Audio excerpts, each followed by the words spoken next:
Tribun Gayo.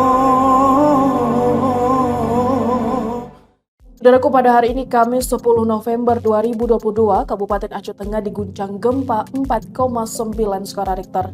Informasi tersebut disampaikan oleh BMKG atau Badan Meteorologi, Klimatologi, dan Geofisika.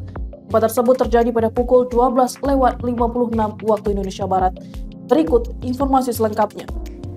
Saudaraku, Kabupaten Aceh Tengah diguncang gempa 4,9 magnitudo atau skala Richter hari ini pada Kamis 10 November 2022. Informasi ini disampaikan oleh Badan Meteorologi, Klimatologi, dan Geofisika atau BMKG. BMKG menginformasikan gempa tersebut terjadi pada pukul 12:56 waktu Indonesia Barat.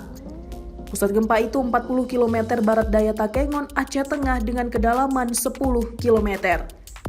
Gempa yang terjadi ini tidak berpotensi tsunami dan gempa ini turut dirasakan di wilayah Nagan Raya, Bener Meriah, Pidi, dan Lok Semawe.